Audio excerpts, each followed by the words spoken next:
am streaming now. Twitch is... And I see it. Yes! And you're going to switch the logo. And testing. And we're about to go live. This is great. Okay. This is great. Oh, I didn't hit play. That was my problem. It's okay. The Twitch still confuses me. All right. You two ready? Yeah. Yup. I'm ready. Right. Hello, welcome again. Finally, we are back on track with our second podcast episode of CWF Backstage Pass, and this is where we go woo! Woo! Yes, we're recording. We are recording back on our regular schedule. January really threw us in a loop, so we reset to February, and now we have a very exciting interview to go through. My name is... We do? Oh my god. Yes, we do. Oh, a third voice. Unidentified. Wow, we haven't even introduced you yet. Oh, it's me, of course. Yes. Let's get the introductions out of the way. My name is Gerardo Paz, one of the co-founders of Cosplay Wrestling Federation, and I am partnered with my amazing co-host. Hi, I'm Ellie, and I'm the current CWF Blackout Champion, Sailor Moon. And today we have the one, the only, the third person who couldn't wait for their cue. Introduce yourself to the room. I've never been on a podcast before. My name is Rachel. I am the first ever woman to hold a CWF title. I was the Blackout Champion as Pika Libre. And Yeah. Yes. I also work at wrestling on my good days. You work at... Is that like your Facebook... I work at wrestling. Is that your Facebook status? Like, works at wrestling. No, my Facebook status says one time I saw Guy Fieri driving on the freeway in his yellow convertible. That's so. Okay. But That's hey... never mind. It's all right. But hey, this is a very requested topic that we will get to. But first, let's go ahead and answer the question of last episode. Wow, syntax. I'm horrible. That's the nature of podcasting, my friend. Yeah, you ever have that moment where you say a sentence and then you course correct mid-sentence to get where you think sounds better, but it doesn't sound better? Yeah, in context, it never sounds better. You should have gone with your first instinct. No! You're doing a better job than I did just a second ago. Don't worry about it. Well, you talk enough times, you're bound to flub. Anyway. All good. All of our listeners know that we're a bunch of nerds and we have social awkwardness and quirks like that, so... And I hope. Let's go ahead and talk about our last question, which was... Out of all the baby faces in wrestling, who do you see yourself as your most ideal? And I remember Ellie saying, does it have to be a baby face? Which yes. I know, which heavily hints at her answer. Well, I would give you one guess, but I actually think you think... say a different person than I'm actually going to think. I don't want to spoil it, and it's more fun when the person with the answer actually says it. I don't want to be all right. So am I starting then? Yes. Why don't you go ahead and start? Well, I guess he was at one point a baby face, but I would want to be like Daniel Bryan. Oh. You thought I was going to say Nia Jax. No, I was going to say Daniel Bryan. I knew you were going to say Daniel Bryan. And I'm going to go ahead because you know that I'm obsessed with him. Well, no, you're not obsessed with Daniel Bryan. You're obsessed with the new Daniel Bryan. No, okay, but I am obsessed with Daniel Bryan in general. I love that he was the eternal underdog for a long time. I love that he was the people's champ. I love the Yes movement. Like, I went back, I watched all the clips. I'm a fan all the way through. I watched some clips of NXT. That was very different back then. Yes, it was. Rooting for him and just seeing people abuse him all the time, I kind of relate. For me, getting into getting into all of this has been a great self-esteem booster, but I relate to the eternal underdog storyline. So, I'll point this out. I feel like the Daniel Bryan WrestleMania 30 thing, that was mm, basically the end of mainstream wrestling, and everything else that we're doing now, that's just kind of the sequel. I can't believe Daniel Bryan won at the end of wrestling. yeah. Definitely, Daniel Bryan represented a shift in wrestling in terms of the ideal physique of a wrestler. Where Mhm. back in the '80s, it was about really big, hulking, hulking men. You know, and around the time of Daniel Bryan was when indie wrestling was getting really big, and a lot of indie wrestlers were slimming down, getting smaller. There was a lot more incorporation of flipping and striking, a lot of that Japanese style weaving their way in, and he was kind of he kind of represented that in the WWE. Yeah. Right. And there hadn't been a whole lot of focus on cruiserweights basically since WCW ended, and so just seeing that come back a little bit, and then eventually end in the Cruiserweight Classic in 205 Live, that was pretty cool. But yes, Ellie, that's a great answer. I totally called it. I can't prove that I did. Um, That's fine. that is fine, but Daniel Bryan. I guess I'm going to go up next since we will always have our guests go last Oh yeah. because usually they make us look bad if they go before us by comparison. So we're going to get our Very true. very true. Jack made us all look dumb in the best way possible. For me, Just a smart dude. this is going to be a real surprise, I think, just because it's not a wrestler a lot of people think of. And for me, my ideal is Ty Dillinger. Mm. Oh.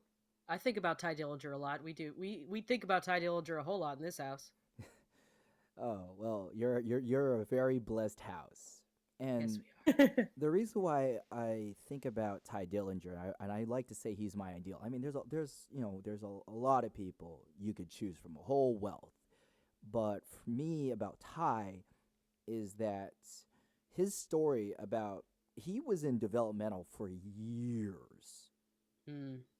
for years, like almost a decade, before he got onto wrestling. His most famous moment was when Shawn Michaels super kicked him and said, "I just kicked Stan."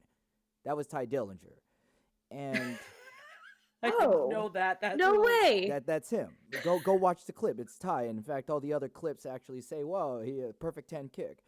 And the reason why I like Ty is that a lot of times us, when it comes to doing things that we really like, especially in the creative field, we always feel discouraged that, we got in too late. That you're hearing about the new upstart prodigy who could run circles around you as an artist or a singer or a performer or whatever at the age of 16. And when you're watching anime, when you're over 17, you're just old. It you know how that God. is. You know how it is, right? Yeah, no, Yeah, I'm surprised I haven't turned into this tiny raisin person at this point. yeah, yeah. That's how Asians age, right? It's like we look really young, and then when 39 hits, we just swivel into a raisin. And then I think as a man, I'm destined to buying porno books and being slapped by women. I think that's the trope, right? That's the trope. That's the anime That's expectations the for anime. sure. No, but with Ty Dillinger, he really stuck it out, and he managed to get over. And I think he's highly underrated because Ty Dillinger wrestles well with anybody with any style, and you don't like his. He's like he's like really a really good bread spread that just enhances whatever's there, but you don't immediately notice it. And he's always a team player. Like whenever a wrestler is coming back from injury, all the way to John Cena, they wrestle Ty Dillinger in the Performance Center. Oh. And that's my ideal, like to do what I like, to help people who are around me, to to even at my best, make sure that other people around me shine even brighter. And it's that philosophy, and just to play a corny gimmick and just take whatever you got and go to the max. That's what I really idealize. Jack in the chat says the king of this has to be Diamond Dallas Page, right? The king of what? The concept you just spoke of. Oh yeah, DDP. Definitely DDP is the king of, like, he got into wrestling late in his career, and he started at like 35. Yes, that is a That makes me feel much better. Now, before we get to Rachel, we have some responses in the green room, which is our amazing chat that you should all type in and contribute to the conversation. Daniel writes, after this past week, Kofi and Kingston has made me more emotional for a true babyface to win the belt in a long time. Oh, I wanted to address that too. We're going to talk about Kofi. And, Real Human Being's in the chat. Hey, Real Human Being, he plays Waluigi, one half of the Soccer Strikers with his pal Wario. He says, I haven't watched WrestleMania since Brock stole the streak from Undertaker. Most disgraceful thing ever. Definitely. Okay, he's talking about Undertaker. Now, Rachel, your answer. Who's your answer? This is going to come to the surprise of absolutely nobody. But Bayley is absolutely the sort of thing that I aspire to be, just in terms of enthusiasm for what she does and the love of the art of wrestling. And I think I've tried to channel parts of her performances into mine just as a matter of course, because I just think she does it so well. Go ahead. I mean, your finisher is a hug as Pikachu Libre. To say that I've not grifted things directly from her would be false, but You've made them your own, but the influence is definitely there. It's fabulous. It's a great homage. Thank you. I was hoping that I was doing enough with it that it wasn't just literally ripping off Bayley's gimmick, but I can't say that ripping off other people's gimmicks is sort of what I do in CWF anyway. I think we're one of my favorite quotes, and I love saying this, is a good artist creates, a better artist steals. I've also heard that, and that is to say there are no new stories, but there's plenty of new ways to tell them. There's a fabulous book that I recommend called Steal Like an Artist. Is lent it by my boss, actually. And it talks about something you like and want to emulate it, just use it as a jumping off point. And it talks a lot about plagiarism and the ethics of that, but people's art for your art, and it's really fabulous. If anyone has a aid nowadays, they should hit their local library or check out Amazon or whatever. Yeah, check out your local library. It's always fun with a library card. Thank you, Arthur. No, but I totally get the concept. Yeah, Tony Oliver, who plays the dub voice of Rick Hunter and Lupin III, who I've taken a number of lessons from, he always says, since you're not that person, you taking elements of that person and doing it of your own, even if you try to be a direct copy, because you're the lens, comes out to something new.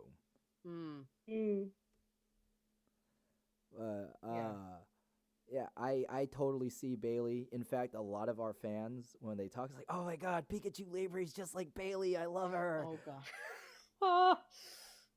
It trips me up that there are fans of a thing that I do. Oh, there are fans. Oh, there are fans. Let's go ahead. Fans. Let's go ahead and talk about last that. night. Literally last night, I met somebody at the SPW show who was like, "Hey, you're Rachel, right? My family's a big fan of Pikachu Libre. I've got your shirt." And I'm like, "Whoa!" I did sell you a shirt. Yes, hello. I'm more impressed that they. I was at first concerned when they led off with your actual name.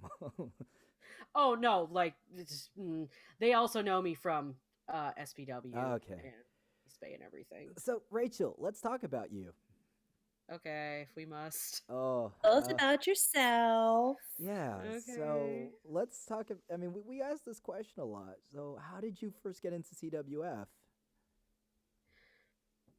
Well, I first got into CWF because I first got into wrestling around 2014, which was uh my or it may have been 2013. I'm thinking too much about this, but it was my last year of college that I started getting into wrestling. And when I went to Fanime, as I had been doing for the last couple of years, I saw Cosplay Wrestling Federation on the program, and I thought, well, I like cosplay, I like wrestling, I'm laughing. so I'll go see that. And I did, and that was the first Fanimania show. So, Fanimania, yeah, Fanimania 1 in the Yep. Wow, what an introduction.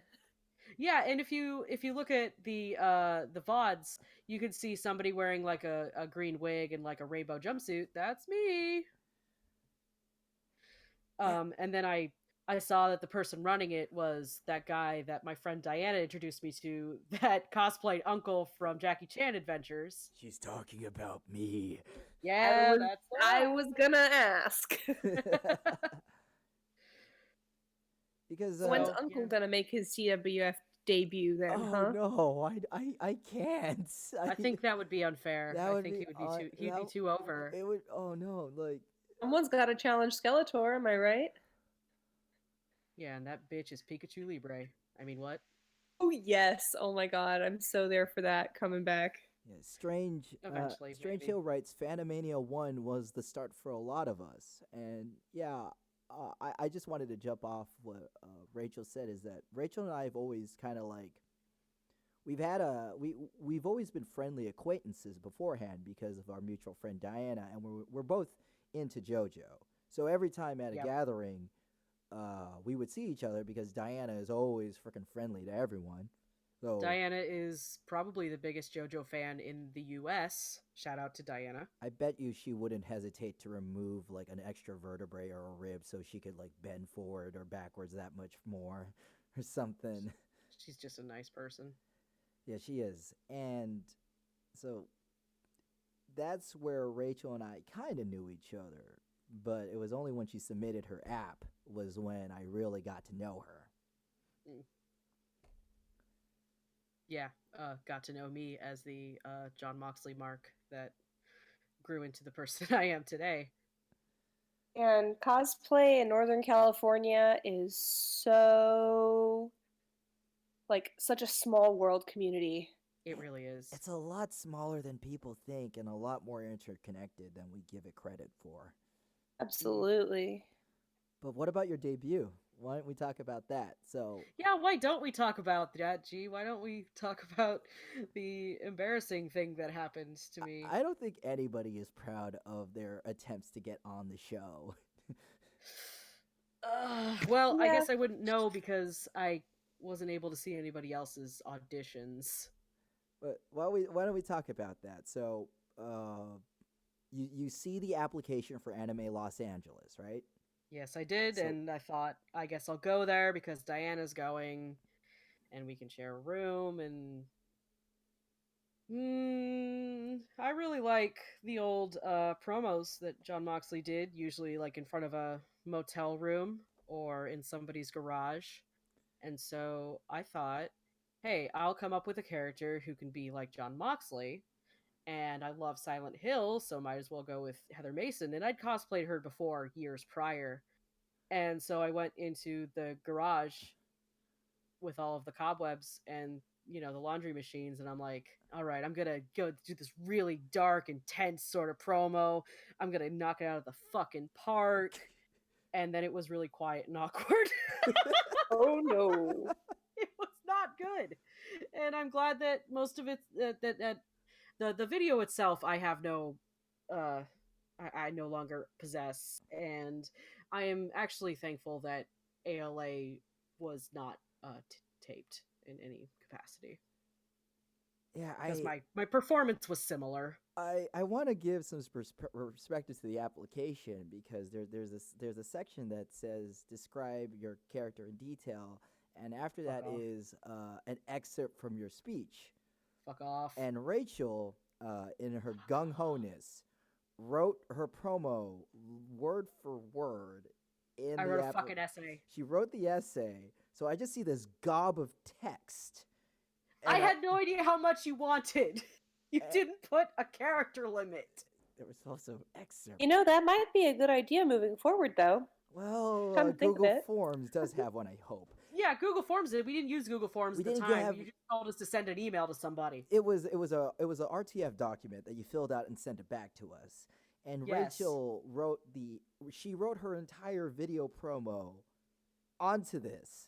So I looked at it like, there's a lot of text. Holy crap, this is a transcript. She memorized this? I did not memorize that. I may have had it in front of me when I was doing the promo. And I went, well, we got to put her on. We got to put her on. Why do we got to put her on, G? No, because there was a lot of work put into it. And you were our first female competitor. Was I? Yeah. I thought you had Fluttershy. We had Fluttershy singles entry. Fanime. Yeah, I thought you had something too.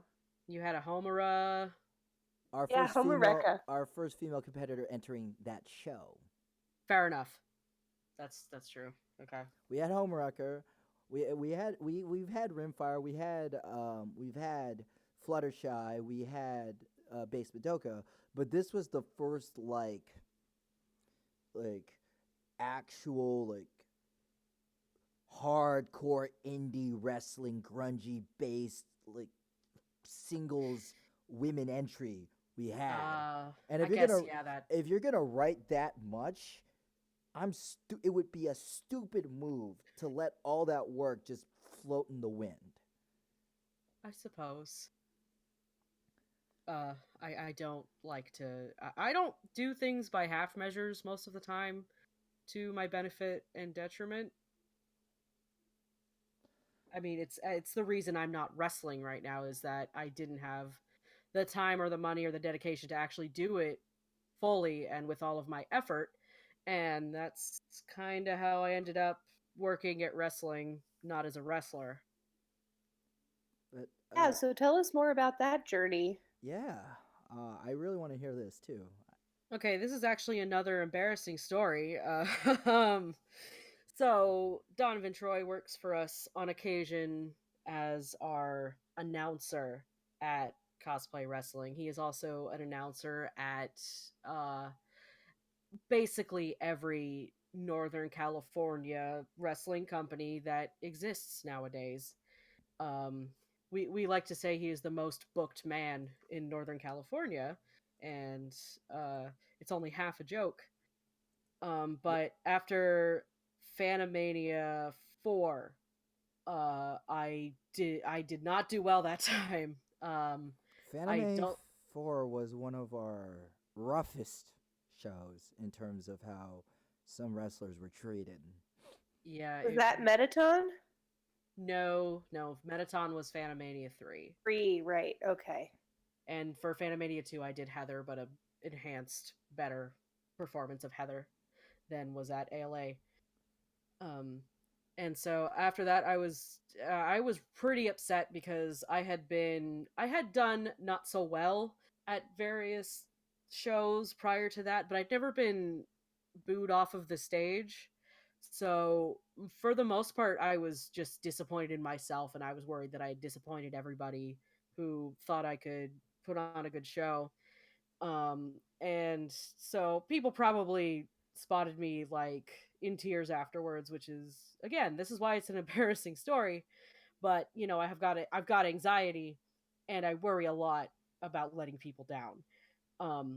But after getting a couple of pep talks from Donovan, he told me listen, at the next Supreme Pro Wrestling show, and I had been there as a fan several times, if you show up at 10:30 a.m., I'll have something to do for you.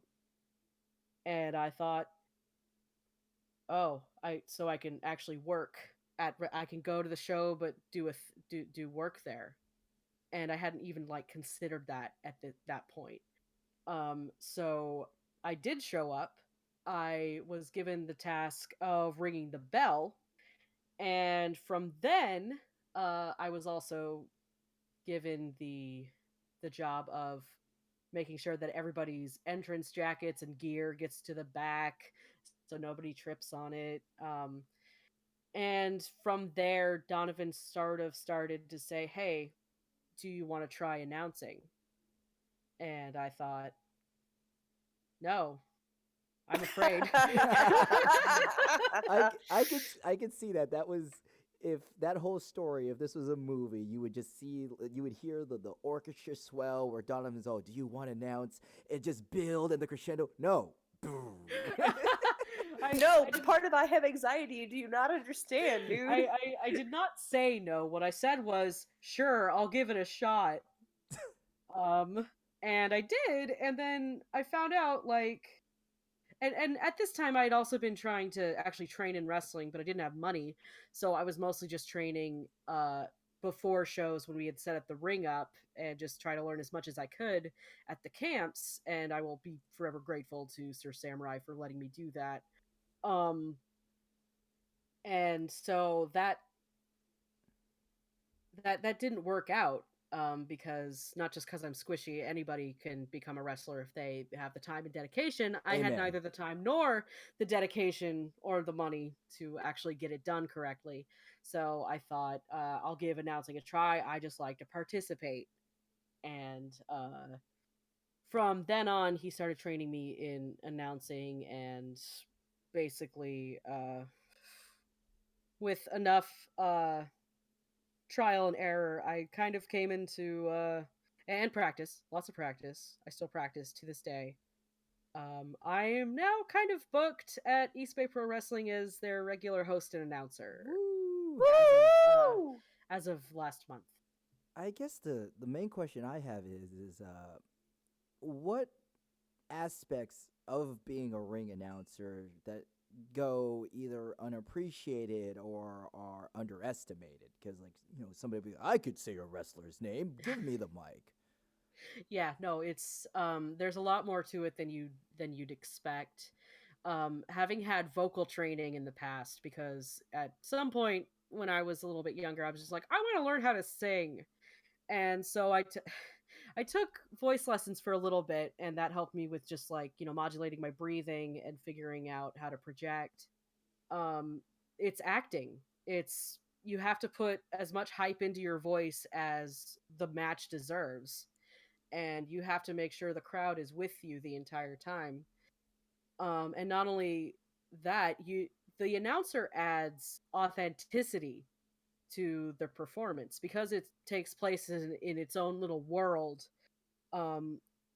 You as the announcer display that this is a legitimate competition. It has an announcer, and this big scary guy is coming up to you, and you're just like, oh geez.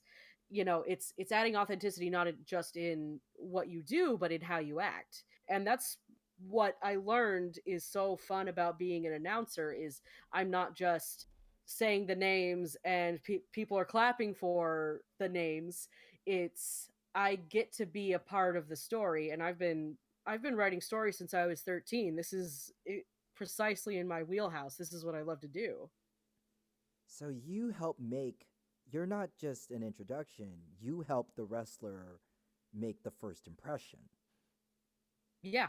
I that and Donovan has taught me this, you may notice this actually afterwards because some announcers still do this. When you announce a baby face, you'll put an uptick in the last syllable, and with a heel, you would do a downtick in the last syllable. Oh. Yeah. No, that makes a lot of sense. Nobody goes. Samoa Joe. You would go Samoa Joe. or something like that. That's, I mean, it's obvious, but it sounds so earth shattering when you put it to words and explain it like that. It's almost like subliminal messaging. Ah, that's Yeah. that's great. Now, Ellie, you had a question for Rachel about. You wanted to know more about local wrestling. Yes. So as someone who works so closely with wrestling feds locally in Northern California, uh, I would love just to hear more about trials and tribulations, some of the high points. Uh, what have you seen? Tell us your stories, Senpai. Yes, because you have the Um, most ring experience out of everyone here. d- uh, in this podcast, sure. Yes, in this that's Not in CWF. We have actual people who wrestle and referee, and that's way cool. Um, to start with, one of the things now that I'm an announcer at places, and even before I was an announcer, I was going to different shows just to show face and prove that I'm willing to just sort of run merch or sell raffle tickets or just help clean up at the end of the show. It shows that you're reliable. It shows that you are loyal to doing what you promised you would do. And it shows you're willing to put the work in. So I've been making towns with some of the wrestlers at SPW um, to shows outside of the Sacramento area. uh, s- Um, sorry to interrupt real quick. Just for Go those ahead. who haven't, who are unaware, what is SPW? What do they stand for? I mean, what's the name, the letters stand for, and where they're based out of? Right. Okay. Supreme Pro Wrestling has been running out of Sacramento for this year. It's gonna be 18 years, I believe. And they've been running a show every month ever since they started. And we've had a lot of people come out of SPW that you definitely have heard of, including Johnny Mundo / John Morrison. Timothy Thatcher is also out of SPW. Cool. Sorry to interrupt. I just wanted to That's give. okay. I No, wanted to give that was some a good point. context. Yeah. So you're going to towns. You're helping out SPW. Yeah. And so most of the time I write up with people like Sir Samurai, who is the guy who owns and runs SPW, as well as his team members, the Honor Society, who are some of the most decorated wrestlers in NorCal as far as title belts go. Um, and just getting to ride with them is super fun, not just because they're great guys and they're funny, but you also get to listen in on, like, oh, so that's how they decide what to do. That's their mind as far as ring psychology. And these are like really good wrestlers. Not to I may be biased just because I work there, but like I haven't been to a bad SPW show since I started going. It's really solid, good wrestling. And so getting to pick their brains on these things is just super interesting. Also, don't forget affordable. Indie wrestling shows are. Affordable, yes. $10 is a ticket for SPW and some of the best entertainment you're gonna get on any night of the week. Yeah. Oh my God. That $10 will take you so far. You will be talking about what you see for days, if not That's like weeks. $10 for a 3 hour movie. I mean 3 hour show. I getting into wrestling. It's always fun to go into an indie show, and I'm not even saying this about this comment's not mainly about SPW. It might Yeah, seem like it, but even when wrestling is bad, it's really enjoyable live. Because that's true. I love like flea market bin tier wrestling. Um, yeah, so SPW used to take place in what used to be a high school gym. The school closed down, so it was just a gym, and the chairs were very uncomfortable. Sometimes it was a little too hot or a little too cold, but the wrestling was always solid and hype. And if it wasn't, at least you get to see a dude slap all of his limbs onto linoleum floor. Ooh, Yeah, ouch. ow. Now, Yeah, so the thing about indie wrestling is a lot of places do not have those handy foam mats that you see at WWE. They just have a floor. Sounds like the funnest place to take a bump I've ever heard of. Sometimes it's the Oh, yeah. chairs in the row. I remember Matt Hardy throwing somebody into the audience, and it was just chairs. Yeah, that happens a lot at indie shows too, just like especially if they own the chairs. But I gotta ask, since you have 1 foot in the actual indie wrestling world and 1 foot in the CWF, what makes them alike and what makes them different in terms of like the performance skills that you need to use? Mm. I would say like the biggest difference is we don't spend all that much time together in general. That is the CWF people. We get together at conventions, but um, for the most part, we don't have a lot of time to practice together or pitch things together in real life. Whereas in indie wrestling, you are constantly with these people all the time because you have to share a ride to shows because nobody makes all that much money. And most of us have day jobs. And that's I think that's the biggest difference just in terms of our practice, at least. As far as performance, that's a little bit harder um, because I definitely use my skills as a performer with CWF while I'm in wrestling, just the basic like acting skills and staying in character. Because even if you're an announcer that doesn't have necessarily a specific character, you have a mode that you're in, and just being able to slip into that mode and stay there is something that I learned at CWF. I yeah, That makes perfect yeah, sense. that makes a lot of sense. There's a lot of wrestlers in our roster that just lock in. I remember when Sam was reality when he debuted, they said he never broke character during the 3 hour show, and No, even I sat next to him. We were bantering the entire time. and and this was during the California drought where he would take cups of water from the cooler and just dump the water in the trash can in front of everybody. Oh my god. Evil. Evil. God. But I we're so thrilled about your journey, Rachel, through all Oh, of thank you. this. Thank you very much. It's so cool because like I mean you talked about Bailey, but it's kind of like you're living a parallel of that story where the super fan comes in and turns that fan love into a reality. Yeah, that I mean, I it's so hard to look at it from the outside and okay, it's impossible to look at it from the outside because I'm going to be within myself for the rest of my life. But Oh man, that sounded so bleak. Why does it sound so I'm bleak when sorry. you say it? I didn't mean for it to sound that depressing. I promise. Okay. What I'm trying to say is like I've gotten where I am so fast. It's so hard to look back and be like, oh wait, like just a year ago I was just like, oh, I guess I'll try announcing. And that was so I made my debut as an announcer about 1 year after I started working at SPW as just a ring bell gal gopher whatever. So that was also pretty cool. But now since we're talking about wrestling, I just want to briefly talk about what happened last Sunday or yesterday. Oh, yeah. Yesterday, When I was at an SPW show yesterday, and not watching the Elimination Chamber. was that Elimination Chamber happened. The pay-per-view was actually a lot better.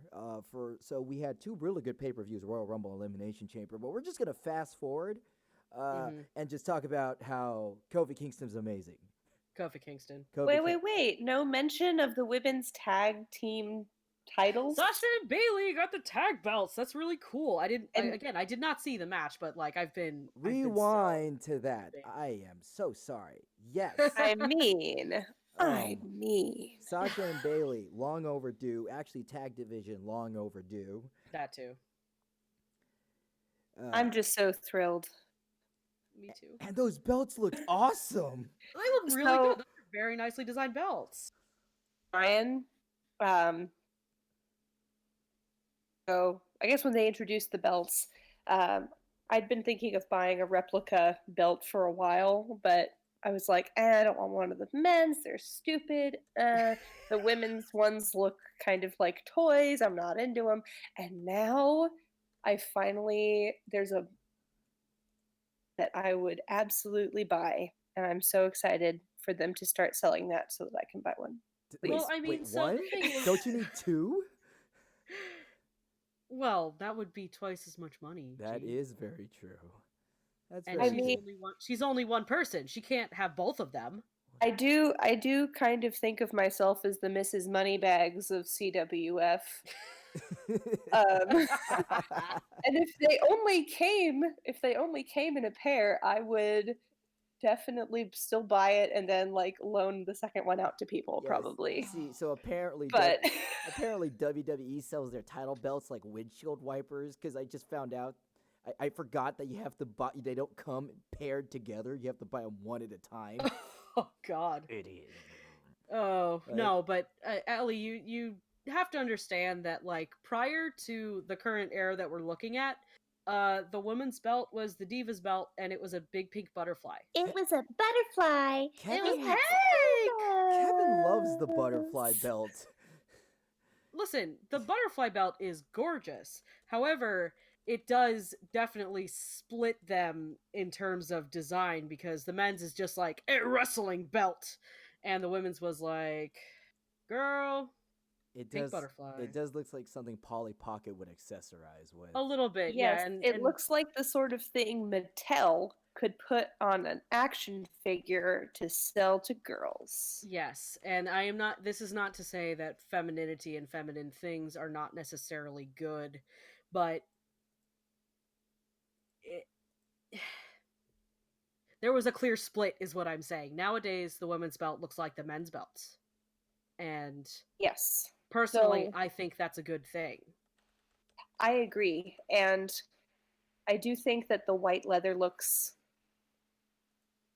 I don't know, I maybe a little cheaper or something. I think white leather But- looks flash as hell, personally, but and that's just a I wish it had more gold on it then, because white with Okay. gold is sweet. that would be but pretty. That would be pretty. I do have. WWE Championship made of hemp and reclaimed Oh wood my is God. really the best belt. And if they I- sold a replica of that. that, it would be ironic, but I would still buy it. Oh, even better is if they sold it. They like $5 off of every sale goes to, I don't know, Vegans for Wrestling charity. Vegans for wrestling. How about the WWF? Now, I get it. Oh, I had to. I can't bash white leather because I really have a soft spot for the IC title and it, Oh, and- yeah. and it's the white leather. It's just such a Yeah, but that's the white leather with the gold, and Yeah, the I can IC see title that. looks sick also. But like I maybe it's just the balance of white to primary color. Something about it, it just doesn't read as regal red belt or the black belts. Like they feel more sophisticated, maybe. But I don't know. I've spent too much time talking about this already. It's not a big deal. They're pretty. Jack says should have made the men's belts into butterflies too, in my opinion. hey, Damn straight. Monarch butterfly. But yes, ladies and gentlemen, yeah. welcome to CWF Backstage Pass, where we talk about wrestling belts and color theory. Hell yeah, dude. Anyway, Fashion. I will say this: my favorite custom belt was Naomi's when it had like LEDs all over it. I think Oh that yeah. hella clever, and it looked great. Super cute.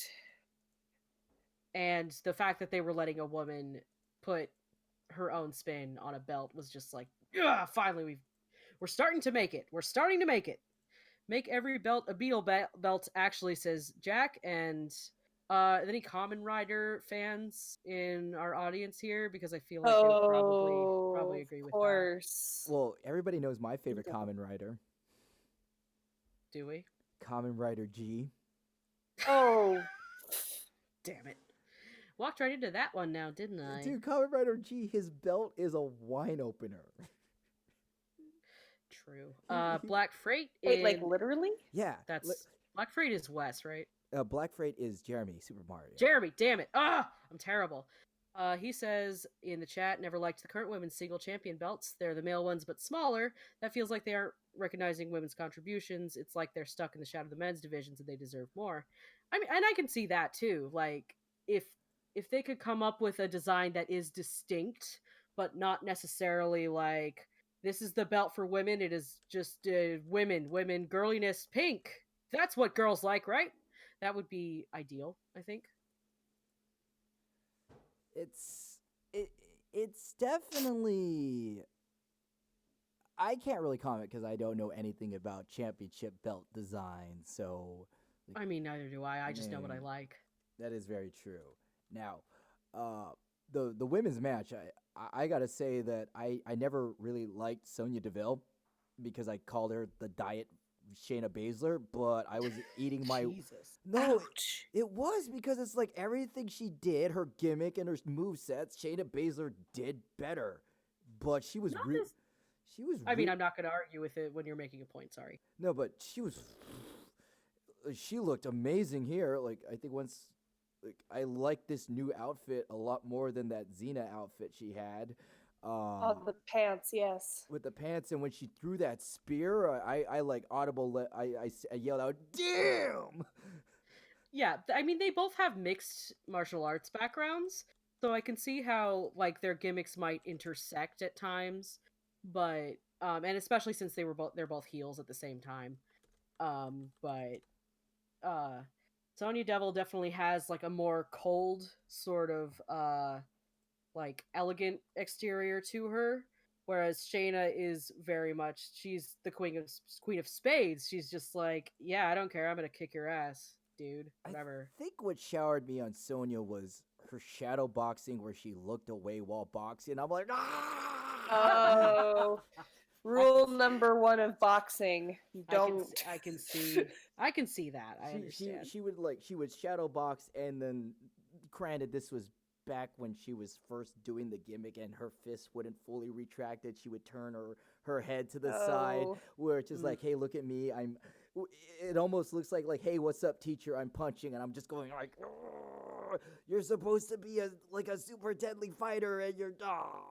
I mean, I would have similar gripes about the way that Dean Ambrose throws hands, but like we're not gonna get into that right now. Dean Ambrose's gimmick isn't like I'm a super no, his amazing gimmick puncher. is that I'm just here to scratch and claw and bite, and then go home to my possum wife behind the dumpster.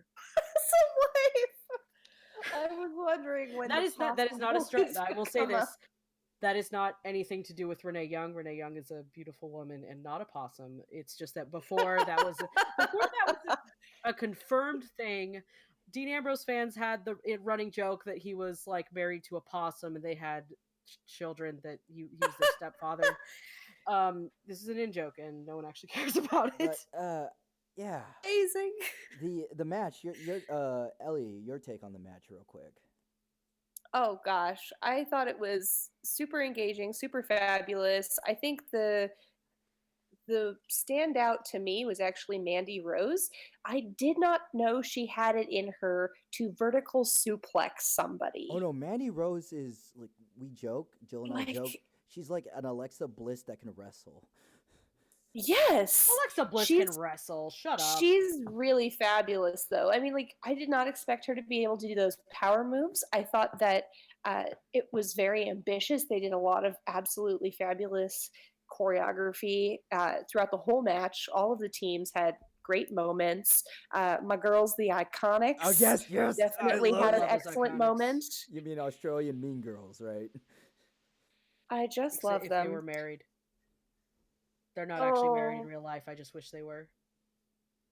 Yes. Not gonna lie, I wish half the women's tag teams were married.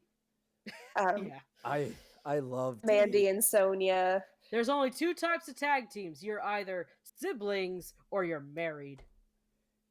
Oh yeah, like Sheamus and Cesaro are married in my head too, come to think of it. That's what I'm saying. That is what I'm saying. Liz and Shane have not been working so well for me, but they have no dynamic. Yes. Put plainly, it feels so forced. Please, Yeah. please don't force feed me this anymore. But we got off track though. We got were going off to talk track. about Kofi. Yes, let's talk about Kofi. Kofi, back to Kofi. Kofi Kingston, the man who made an entire arena like. Normally, when a popular wrestler goes heel like Daniel Bryan, you'll still cheer for him, but that arena was like 90% Kofi. And Absolutely. credit to Yes. D-Bry, like he was getting that old school heel heat. That we hate you so much because we love Kofi. Yeah, definitely. I just wanted to talk about that bit with Kofi Kingston. Just I want to point out that this is not a new thing. That is to say, New Day wanting to make Kofi the champion. This was spoken of back when they did Table for Three with the New Day, and I'm sure it predated even that. Xavier Woods said his ultimate goal in WWE is to make sure that Kofi Kingston becomes world champion. And if you don't have friends like that, motherfucker, your life is emptier. I'm just saying. yeah, they said it at Table for Three. Woods also like he says like the locker room wants it. When people said, "Oh yeah, Kofi for champ," we immediately thought, "Oh my god, I want a New Day training montage to some Rocky music where he's eating pancakes and bench pressing unicorns." Or bench pressing Biggie with a horn on. It would just it's Fabulous. It's one of those feel good stories, and there was this really bitterly ironic quote I read where it's WWE's caught in this interesting position where the guy that they didn't want to have the title has the title, and they're considering him giving it up to the person they never considered worthy of the title. Yeah. So about that, we haven't had a Black World Champion since The Rock. Since The Rock. Yeah. No, wait, kidding. Seriously. Booker T. Wasn't he the champion? He was before. He was before The Rock?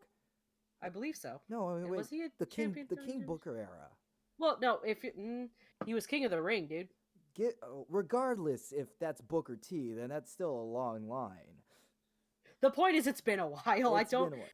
I don't have every single factoid put in my head, and some guys would think I know nothing because I don't know everything, but Yeah, Mark Henry, Screw those guys. Booker T, and The Rock. So we haven't had a lot of melanin in the system. I like to say that's a All Stars 4 reference right there. Highly melanated. Heard actually that up until the Asuka versus Becky Lynch match, there had never been a women's championship match on either property in all of WWE history that didn't involve at least one blonde woman. Oh fuck! I hadn't even There's thought about sources, that. but that Wow. seems accurate to me.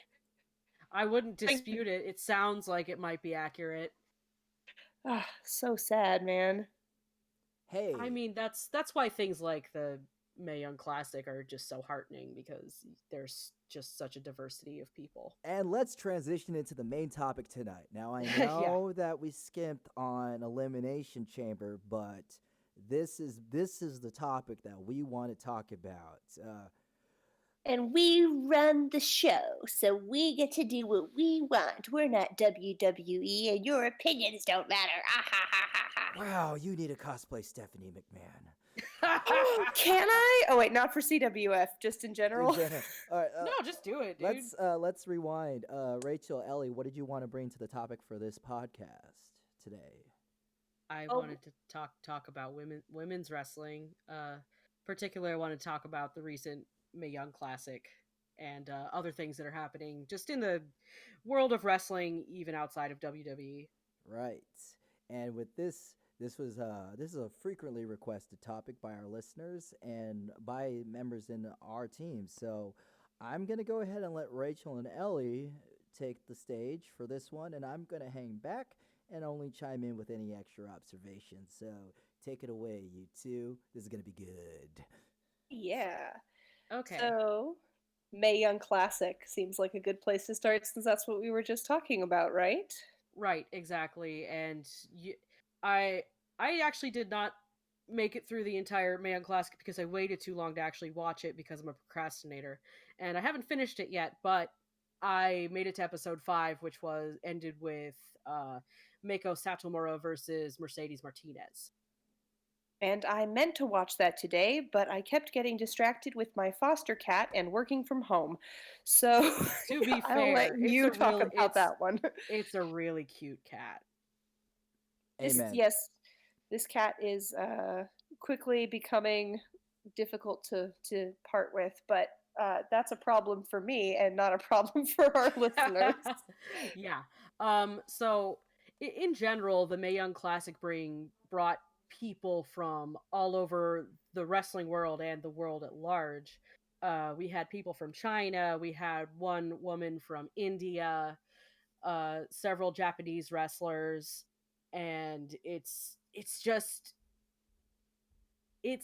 again, like, there are a couple of blonde women, but like we're talking about Toni Storm here. Toni Storm is one of the most accomplished women wrestlers of her age. She's 22, and I have seen her work. I have watched most of the first Mae Young Classic, and I must say I am a fan. yes, and spoiler alert, but she won the Mae Young Classic. I do miss her tiny top hat. She's doing a slightly different thing now. It makes Yes. her allowed to evolve, G. It's true, I and said I miss it. I'm not insisting it comes back. as a person who Oh. used to wear elegant gothic Lolita, I've had enough tiny top hats in my life. Oh my god. But anyway, so one of the standout matches in this entire tournament, and all of the matches are great, but one of the standouts was Mercedes Martinez versus Mako Satomura. Mako Satomura is, I believe, she's got like 23 years in the business. In Japan, she is known as the final boss, which is to say everyone strives to eventually make it to where they can beat her. Oh. And she is a stocky and somewhat short woman who wears these amazing, just elegant robes, and she comes to the ring, and her Mercedes Martinez, just to pivot, she's got a head and a half on Mako. She is covered in tattoos, and she constantly has this look on her face like something is rotten in the room and she is having none of it.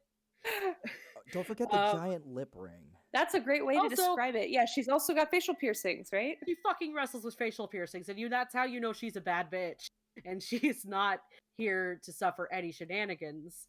That's a lot of risk of tear for that. Oh yeah. It's I'm cringing, but I'm also in awe.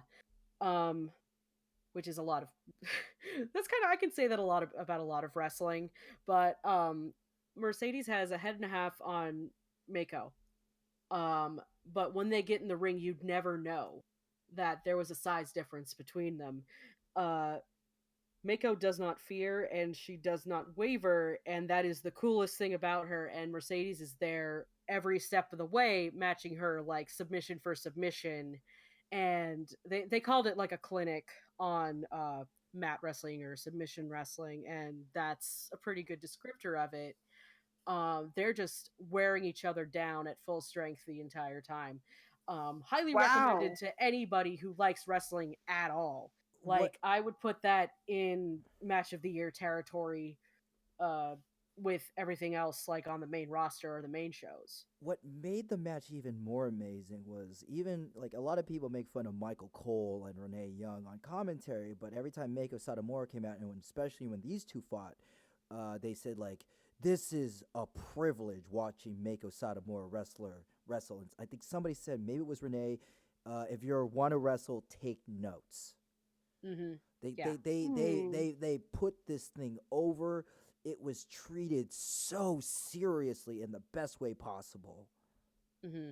And it may have been Beth Phoenix who said that. And, Beth Phoenix being one of the 4 women to have ever entered the Men's Royal Rumble, that's saying something. Huh. Yeah, but that match was it was technical, it was emotional, it was a knockout, drag It told out, a story. told a story, and Mego Satomura has one of the coolest finishers in wrestling history because it's an offshoot of one of the coolest finishers ever, the Shining Wizard. Oh yeah, so cool. Ellie, do you know what the Shining Wizard is? I do not. You do not, or how could you not? You cut off there. Oh no, I'm sorry, I do not. You do not. I'm googling it now, and it says it's an AJ Lee finisher. Yeah, AJ Lee She did it. use the Shining Wizard as her finisher, yes. Yeah, for if you're listening, you don't know the Shining Wizard, and you don't have, you're not in a place where you could get an internet connection. And the Shining Wizard is a running strike where the opponent is on one knee, and the attacker runs up to the opponent, plants their off foot on the knee, and then strikes them in the side of the face with the side of their leg. It looks awesome. And It's so cool. And Mego Satomura, she does the scorpion kick where instead of just planting and striking, she plants, jumps in the air, and axe kicks you.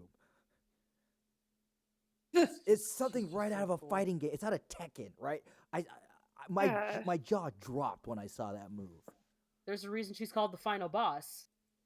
And she's got this, like, the song she came out to, and they have to, like, replace a lot of their entrance themes for WWE tournaments because usually it's, copyright. License stuff, yeah. Yeah, but she came out to this extremely, like, Neo Geo sort of fighting game theme. It was so cool.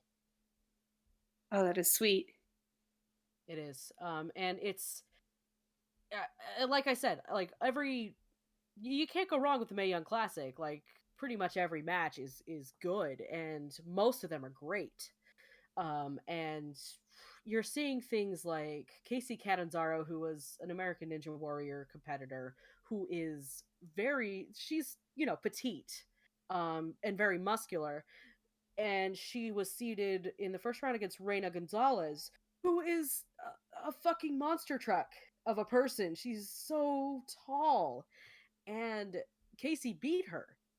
And it's the David and Goliath thing all over and over again. And this is comes up in wrestling so much.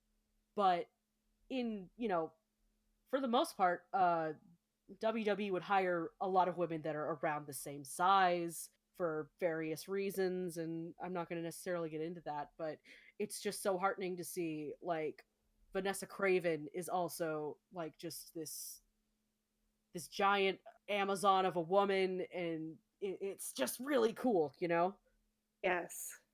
And I'm losing my eloquence as I talk about this, but No, I was just going to say that I'm absolutely moved by your passion for this. Oh geez. Yeah, I like to tell people that I should have been watching wrestling when I was a child because it's just everything I love, but I was a child during the Attitude Era and I would not have been allowed to watch wrestling at that time. Straight up, I was also a child during the Attitude Era, and I was told that I could not watch wrestling. Yeah. Because of, obvious reasons, but mostly the violence. Yeah, I can see that. And then there were a lot of striptease sort of things back. That was when bra and panty matches were happening. Anyway, speaking of the Attitude Era, DX is being inducted in the Hall of Fame, and that includes China. It includes China this time. And like, I'm not one to give cookies to a company for doing the thing they should have done a long time ago, but that is to say, it's just been a long time coming, and she deserved it long ago. And she. Okay, this is kind of a subject for me because before I was into wrestling, even when I was a child during that era, I didn't know anything about wrestling. I knew of two wrestlers, and they were Stone Cold Steve Austin, because somebody I knew had a shirt, and I knew about China because I asked them, are there any women who wrestle? And they told me China wrestles, and she wrestles the men. And I just thought that was the coolest thing. And as I grew up, I started to understand the injustices that were done to her and her legacy in WWE. And like, she died not that long ago. And again, I was not into wrestling when she was wrestling, but I understood her story, and she was a woman who was troubled, and she was addicted to substances, and I'm not going to say that it was entirely the fault of WWE, but they were not helping with that. They did not honor her legacy and everything that she did until it was far too late. And that is to say, not to bring the room down, but I miss Joni terribly. And I think the whole wrestling world does. Yep. Sorry to Well sorry to said. bring the room down. No, Apologies. it's definitely it's one of those questions we ask ourselves is what if China was wrestling now? And Hear that all the time. yeah, it's one of those things because I too was a child. Mm-hmm. Dot dot dot. At No, some point No, in your but life. I was a young warthog. I was and I never really cared for women's wrestling. Part of it was like back in the day, if you're a dude, you couldn't really like anything that was not dude centric. But also, it didn't really help that during the Attitude Era, that it seemed like the women wrestlers kind of had the same 5 stock moves and the finisher: snapmare, hair pull, slap, maybe a drop kick, and that was it. So when I came back to wrestling, I only noticed women's wrestling back. I think it was the Sasha Banks, Charlotte Flair, Becky Lynch triple threat match. And I went, oh my god, they're just wrestling. It's great. Yeah. And I wanted to get into this a little bit too. Recently, Paige said that the WWE did not hold back women wrestlers; it was the fans. And I'm not going to say that she's entirely wrong. The fans did hold them back because there is a large contingent of WWE fans that they will never accept women's wrestling or they will never like it. But there's also so many interviews with former WWE women's wrestlers who are saying we weren't allowed to hit as hard, we weren't allowed to do as much high flying stuff because they didn't want us to outshine the men. So it's to say that we've come a long way is not necessarily wrong, but there's just so much more work to do.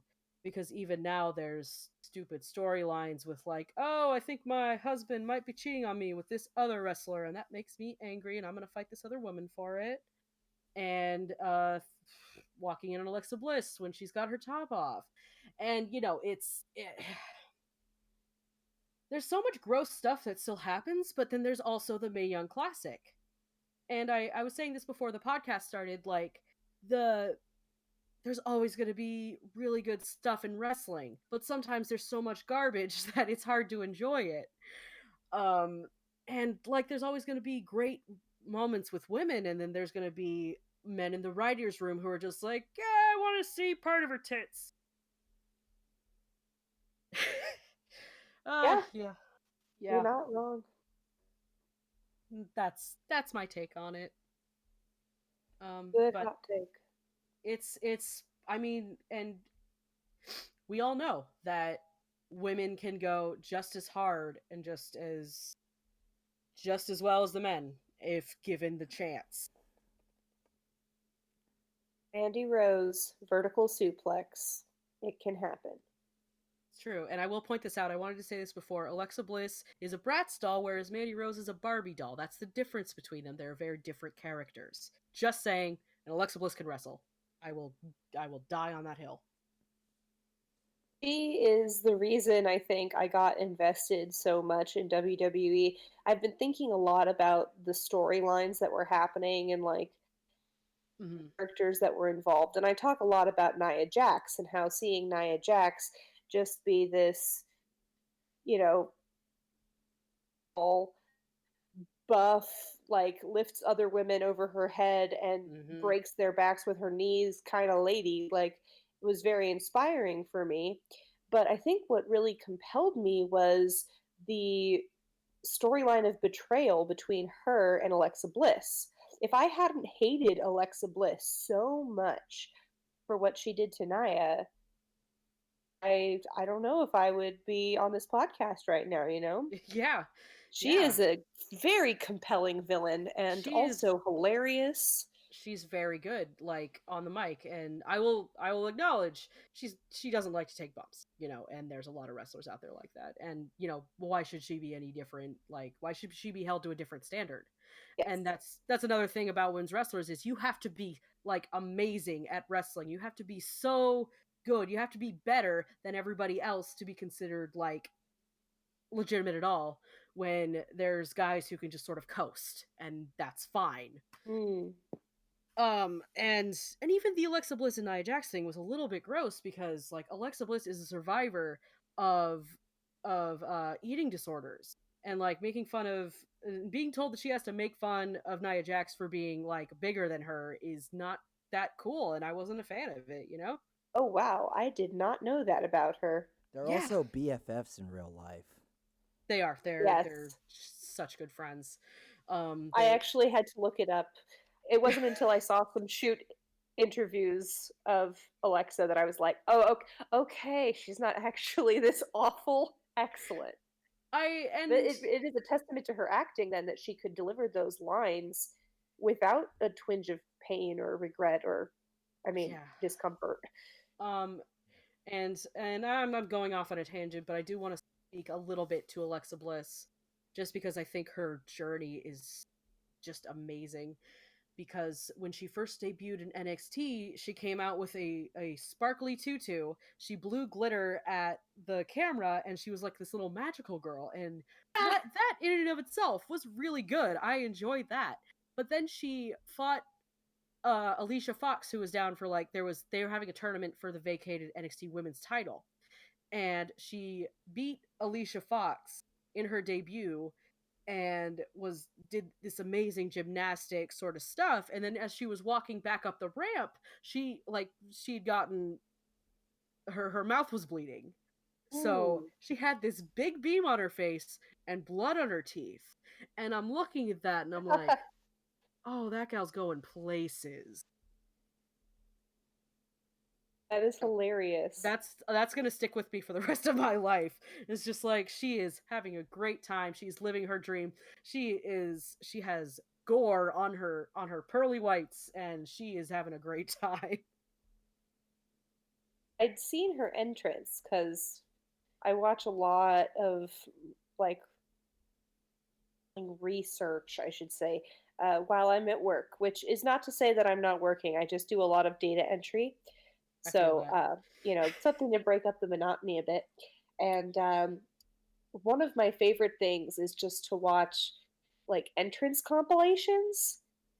Oh, okay, yeah. Best promo compilations, things that show you how characters develop over time with some, like, sweet morsels that don't necessarily focus on their physical matches, but the storyline beats and the character development.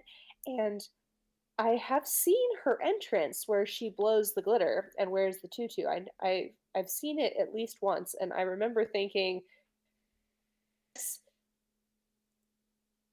"You're so cute. What the hell? This is so." I mean, let's be. She's very cute. She's a very beautiful woman, and her old outfit with, like, the piggy tails and everything is very Harley Quinn, and I'm here for it. And yeah. So I gotta be like, wow, that is a level of cute I did not think she had in her. Yeah, and based that's on why her wheelhouse, And that's why it was such a trip when she turned heel, and it's just like, oh god, yeah, she's not just really cute and good at flipping. She has some ichor, some venom in that, and that rules. Gee, you were talking. Oh no, I was like, if you want to see someone's evolution, you should have seen Becky Lynch river dancing during her intro. Oh, No, I've seen that too. Like I said, I watch a lot of compilation videos. I have seen that, and I was like, wow, that thing of when you're typecast, though. oh my god, yeah, and like I can see her seething throughout that whole thing, and I'm just like, I knew there was so much more to her than that they weren't letting happen, and she proved that very quickly, and she came into her own character after that. But actually, I want to point this out. She had a title match with Sasha Banks for the NXT title. She never won it, but after she was Ah, done, she did such a good job in that match. She won the audience over so much. That's where the thing where people chant theme songs came from. Is after she lost and Sasha Banks exited the ring and Becky was there, she seemed despondent. Apropos of nothing, the theme was not playing. They started singing the theme to her to thank her. Oh, that's beautiful. It is, and and it can get annoying nowadays. But like, I can't hear that happening and not think like that's a tribute. That's a tribute to how hard she worked. that was also the debut when she became steampunk. Yeah, that was also when she started the whole steampunk thing. Before that, she was like a rocker a little bit, like a punk rocker, which Corey Graves never thought was authentic, but also Corey Graves, you're inauthentic, so Oh fuck it. my god, I have to say, guys, are you caught up on the Corey Graves gossip? Caught up on, not necessarily. I've just been sort of trying to ignore it because like I'm not huge on focusing on people's personal lives. But it kind of became less personal over time, and I hear he told uh his suitor that he was in the middle of a divorce. So Yeah. yeah, that's It not cool. just watching the Elimination Chamber, every time he said anything, Yeah. had something to say back. He'd Nobody be asked you, like, Graves. basically, every time he criticized anyone, I'd be like, oh, this coming from the man who's in the Yeah. biggest scandal. Such a good father he is, I'm sure. I But just think back to that episode of The Simpsons where Milhouse's dad's like, "I sleep in a race car. Where do you sleep, Corey?" Where Corey Graves says like, "Oh, where do you sleep, Renee? I sleep at home with my husband." Yeah, right? pretty much.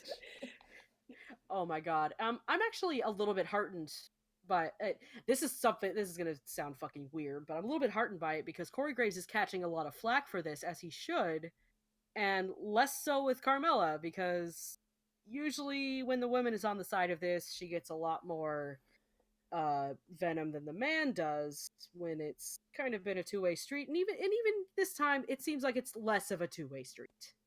Yes, indeed. Yes, indeed. You know what this was a actually I'm gonna not pursue this tangent anymore. Yeah, probably a good idea. But Fair enough. It's I all been tangents upon tangents. I do want to ask this one question. Yeah. Since we're talking about women's wrestling, I don't know if this is a good one, so please shoot it down if you don't like the subtopic. If it does, no, please. Okay. Like, Okay. how do you feel about intergender wrestling? I was hoping this would come up actually. All right, cool. I was going to ask it if G didn't. Yeah. My stance on intergender wrestling is why the hell not? And this may come from an indies sensibility because in a lot of markets there's not as many women wrestlers as there are men, for so many reasons, societal or whatever. And there are still indie companies out there that won't book women against men, and that's not like a slight against them. They're just like, that's sort of the sensibility they have. They're just like, oh well, what would happen if there's children on the audience? I don't want them to think that it's okay to hit women. And it's just like, I get that on some level, but it's old fashioned. When you said about wrestling companies not hiring enough women, I just think about Southpaw Regional Wrestling. Why would you Oh only my hire God. one? You need We two. need two. You need two. We need two of them. Exactly. And like, there are some companies out there, we still joke about this. There's just like, there's a woman who holds their women's title, and there are women who are to fight them for it sometimes. And again, this is a problem that's sort of endemic in smaller indie companies for a variety of reasons. But and again, it's an indie sensibility, and it's probably a little more progressive than a lot of companies are nowadays, but it's the issue of consent. Two fighters get into the ring, they consent to have a fight to see who wins. This is the same with women's divisions, same with men's divisions. If you consent to get into the fight, then you are going to get into that fight. And the other argument I see against it is the idea that, well, a woman could never beat a man in fighting because one's usually bigger than the other. To that, I would say Rey Mysterio is allowed to fight the Big Show and Batista and Bobby Lashley, all of which are larger than he is. Casey Catanzaro is allowed to fight Reina Gonzalez. Asuka is allowed to fight Nia Jax. Also, so, wrestling. Quid pro pro, ergo, whatever. Wrestling. It's a fantasy. It's we fantasy. Can't have it is predetermined. It is a story. It is fake. David and Goliath, also a story. Are we not allowed to come up with a story that would allow that to happen? Very true. I think it stifles creativity to say a man cannot wrestle a woman, because it has happened in plenty of companies, and if they are both good wrestlers, it will be a good match. There's this amazing video that Brian Zane released. If you're not watching Wrestling with Red on YouTube, listeners, you should. Brian Zane he's a fantastic commentator where he does a big breakdown of the intergender wrestling argument. And one of the points that he brought up, that one of the pushback points that you were talking about, Rachel, is that people have a hard time watching a man and a woman wrestle outside of societal quote unquote norms, but like some people are worried, like, can the woman ever be seen as a heel when you see a physical disadvantage? Yeah. Or would it be unsettling, like when you see a man punch a woman? Mm-hmm. Even if we go, okay, it's consensual. Yes, I understand that. That is to say, there is systemic violence against women by men. More like, it's how to say this. Women are more likely to be abused by men than they are other women. Men are more often abusers than women, just based on statistics. And that isn't to say that every man is an abuser. That isn't to say every woman is abused. What I'm saying is it's a systemic and societal problem that still isn't necessarily being addressed on a societal level. And so I can understand why people would be uncomfortable with it. But it should be said that not everyone who abuses women are men. Not everyone who is abused is a man. So it's important to rethink society in general and couples in general. It's rethinking what domestic violence looks like. It looks like a person with emotional and physical power over another in a relationship, or even just in, a guy who thinks that it's cool to just catcall women across the street and is angry when the woman does not reply the way he wishes. I had a point here. I think I don't remember. Let's see. If you want, I can hop in. I have an observation to add to the conversation. Yeah, circling back around to the Mae Young Classic, Mia Yim, I believe, was the one who had the most heartbreaking story about surviving abuse, but finding wrestling to be a tool for empowerment and to move past that within her life. And I know we in the nerdy feminist community tend to hate the whole she survived abuse in her backstory, now that's why she's strong thing to be kind of weak. But in the case of actual real people through wrestling, I think that's pretty fabulous. Yeah, that's her actual story. You don't want to deny that. Yeah, that's not something that she wrote is the thing, and that's the main difference, is that Mia Yim is a domestic abuse survivor, and that absolutely colors her experience in real life. Nobody made that up just to give her like a backstory.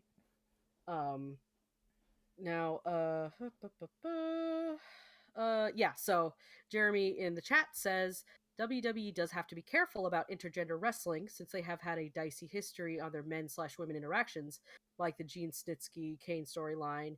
And Jack says, yeah, like I said last podcast, my issue with WWE intergender matches wouldn't be the intergender part. And that's absolutely that's another thing I wanted to get into. The writers. Until women are treated seriously and in an equitable manner as the men, intergender is not going to work in the way that we hope it will. And that's true of like any women's storyline. Until they treat them with equal seriousness and all that, we're still gonna have people walking in on Alexa Bliss with her top off. I'm still angry about it. You hold on to that. I'm gonna hold on to it. I we should hold WWE accountable for their past, you know? Yeah, and I try not to let such things color like my entire life. Like, I dislike Ronda Rousey, but you know, thinking about her does not come up very often in my day-to-day existence, because otherwise I would just be miserable all the time. I literally told you that I had a nightmare about Ronda Rousey, right? I don't remember. Please tell me again. Okay, so I had a night where I had total insomnia. I kept waking up in the middle of the night in a cold sweat, freaking out and trying to figure out why this dream was so real. But in my dream, I was a YouTuber making a commentary video about everything wrong with Ronda Rousey's kayfabe. I remember this. And I just kept waking up in the middle of the night being like, oh, she doesn't have no genuine feeling. An aggressor when she tried to make Sasha Banks and Bayley shake her hand. Oh. Jesus Christ. Really rattled me. I guess. Yeah, I remember. I think we were out to dinner with Donovan when you told me about that. Let's see. I do want to highlight some comments in the green room. GG Professor writes, I know some TV networks have had rules against violence against women. I'm not sure if that's a thing, but it's definitely been a factor in the past, specifically male against female violence. Right. And, you know, that's the same. It's basically the same concept of, like, until women characters are treated with equal seriousness as men, we're not gonna necessarily see equitable fights between men and women. I do want to pivot to a side point that I've been pondering this entire week. Sure. And I think maybe I could be completely off base with this theory, but I think one of the reasons why we haven't seen intergender wrestling in WWE as of lately, it could be the way its kayfabe is constructed. Mm-hmm. And what I mean is, Max Landis said, the WWE is a show about a wrestling show. So everything in WWE is presented as a real, legitimate wrestling sport.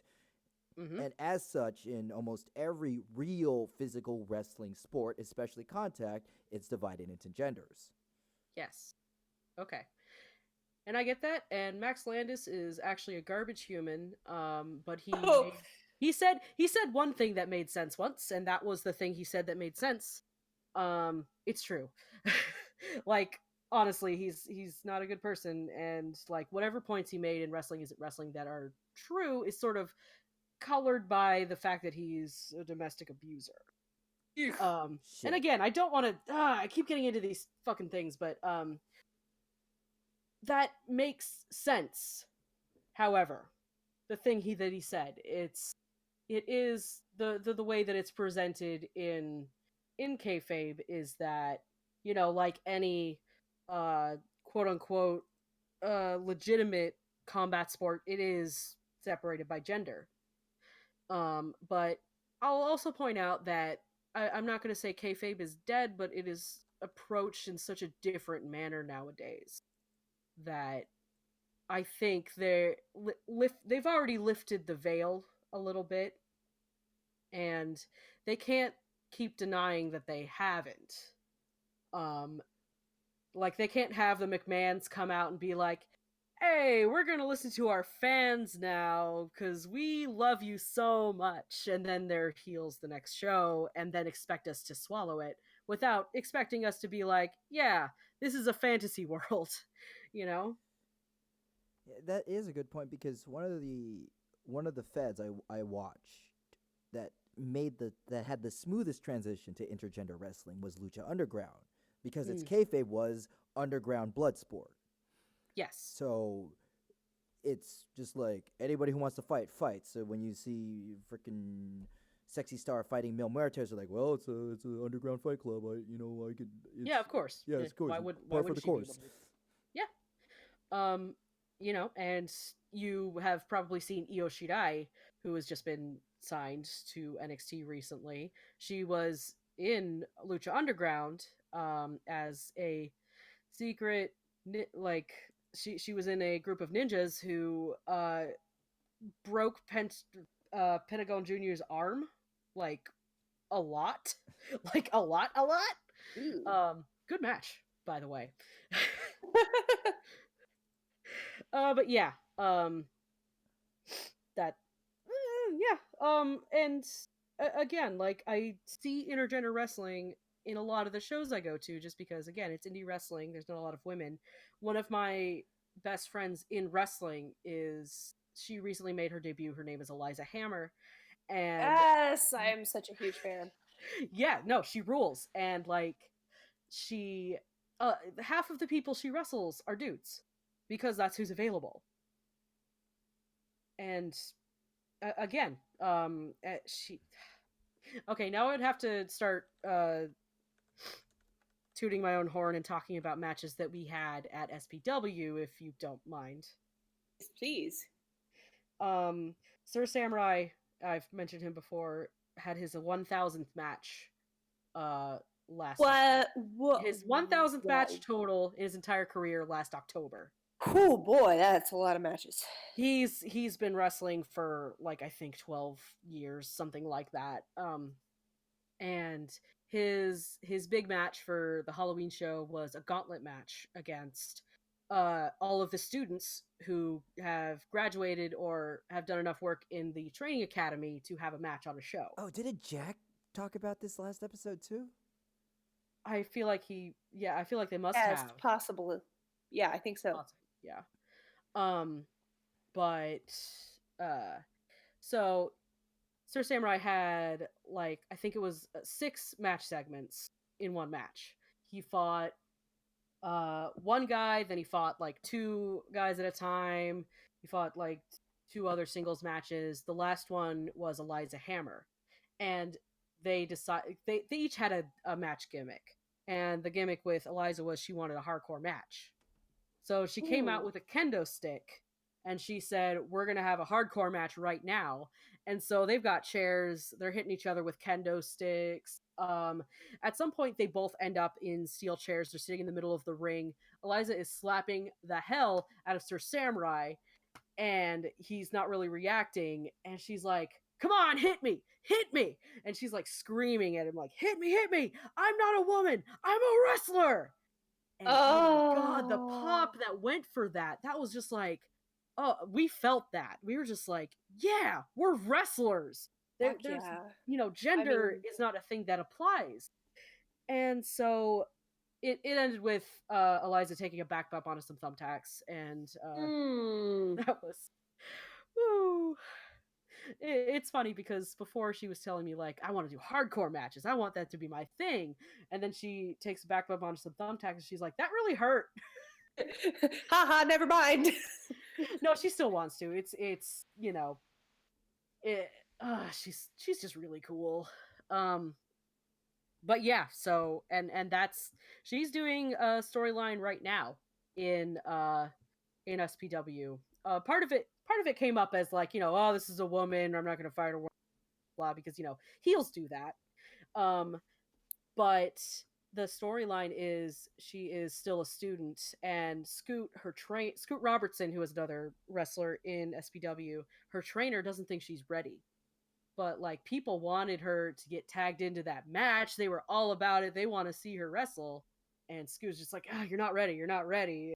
And it went over really well. She cut this really good promo that made me messed up. So the point is, there is super good wrestling at like almost any company you would go to.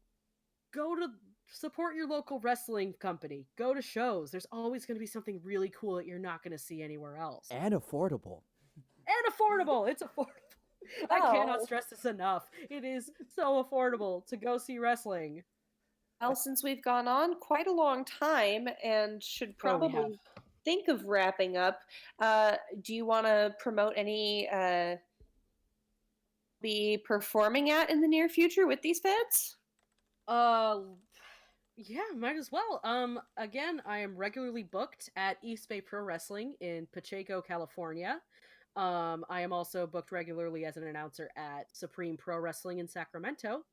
The next SPW show is March 17th, and you just go to the Facebook page for Supreme Pro Wrestling. The next East Bay Pro Wrestling show is this Saturday on February 23rd. Sorry, I had to look at my calendar. And so... Sorry for putting you on the spot. No, it's okay. Like, I should be memorizing these things, to be honest. And I also work at Wrestling for Charity's El Toro division regularly, and I don't quite recall when our next show is. I believe it is in April, but if you go to Wrestling for Charity's Facebook page, you'll also see that. And it's in San Francisco. It's run by a drag queen named Pollo Del Mar. It's a lot of fun. Fabulous. And if you're interested in social media, you can follow at Pikachu Libre CWF. And if you're interested in my announcing work, at Rachel_Guts, Guts. Rachel Guts is my announcer name. Excellent. You better get used to making those plugs, because you're going to be a star, and you're going to have to be this is the thing I have to work on. This is the thing that Donovan is trying to drill into me, that I need promoting my shows more, and I'm like, yeah, you're probably right. I forget things, though. That was so fabulous, though. Oh, thank you. Having like a radio promo, like we could replay that next week, except that it would be, past those dates mostly. Next show. But so before we close out, Ellie, do you want to propose the question for next episode? Yes, please. And this actually, I have to give credit to Daniel-san for. In the chat earlier tonight, we did not get to answer this question, but it was so perfect that I'm going to steal it. So thank you, Daniel-san. Senpai. Sir. Yeah. Wow. Yes. Wow. Oh, wait. So the question is, and I'm going to put my spin on it because I'm an artist who steals. Yay. If we were in a perfect world where we had no qualms at all about wrestling in WWE, what is the dream intergender match that you would book for WrestleMania? Okay, so perfect world, dream intergender. Does that mean like all wrestlers? Like we could resurrect the dead, time travel, all that stuff? I'm going to say yes, because it's our show and we make the rules. Okay, so our dream intergender. That's a good question. Yeah, thank you, Daniel. That is a good one. So our next guest coming in at our next episode, which would be first Monday of March, better come up with a good answer. And us too, Ellie. I might have to take some notes from you. I already have an answer, but this is not going to be my show. Share your answer with us before you go. But hey. Am I allowed? Do we have time? We make the rules. Do it. Yeah, go. Oscar versus Dean Ambrose, and not just because they're my favorite wrestler. Oh, sweet. They are both fucking nuts, and they would destroy each other, and that is the best. Love it. I can see that.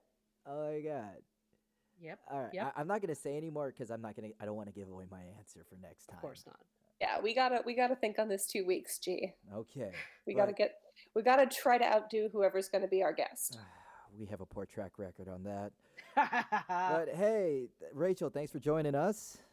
Thank you so much for having me. I had a great time. We had a great time hosting you as well. Oh, my throat feels so much more relaxed. This is great. I should take backseat more often. I'm literally drinking tea that I forced Ryan to make for me mid show because I was talking more than usual. So, enjoy that, G. Enjoy it while you can. I will. And thank you, Greenroom, for tuning in. This was definitely a great eye-opening episode. And thank you. Catch us on the first and third Monday of every month. So signing off, it's Gerardo Paz and Ellie D. And of course, our pseudo new wrestling name. I hope help. It's really good. And of LED course, is really good. our wonderful guest today is Rachel Guts. What's up? Signing off again. Tune in next time, and we hope to hear from you soon. See you later, folks. Have a good night, everybody. Bye-bye.